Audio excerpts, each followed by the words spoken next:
Good afternoon, everyone. It is 1:01. We want to try to start as close to on time as possible to reward everybody for being here. It's a wonderful turnout for a great cause, certainly, and a great conversation. It's unusual for us to be able to get this many people here post-session, but we're really grateful for the attendance today.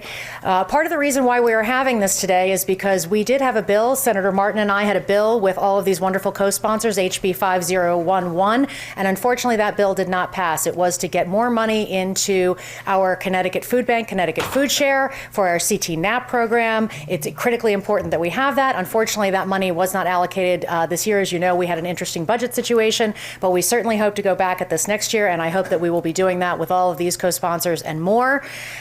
Today, we have some brand new numbers that have been released, and when I introduce the CEO and President Jason Jakubowski, he will be sharing a lot more information about this report that's been released. But I just wanted to share a little bit about my background with the topic. I've been working with food insecure people for most of my life, and the reality is that our numbers go up and they go down, and right now our numbers are really going up. And so that was why we were hoping to get more money in the budget to be able to feed more people. This is an issue that affects every single town in Connecticut. It does not matter if you're a wealthy town or a poor town. You have people in your community that are accessing food services, and especially they are accessing Connecticut Food Share, maybe a mobile pantry or a pantry in the neighborhood. We will certainly hear from some community partners today.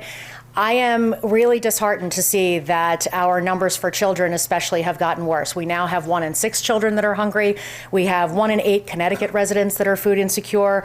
1 in 4 Black persons in Connecticut are experiencing food insecurity. 1 in 4 Hispanic population is experiencing food insecurity. So we obviously have real problems on our hands that we need to address.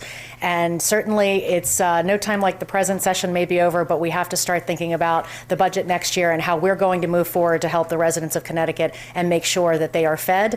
We say it all the time about our kids that they can't learn if they have empty bellies, but I also, think about your seniors, think about your families. I hear stories, even in Avon, even in Canton, of families that were waiting and waiting to hear that we would have free lunch again because they so desperately needed it in order to provide food for their families.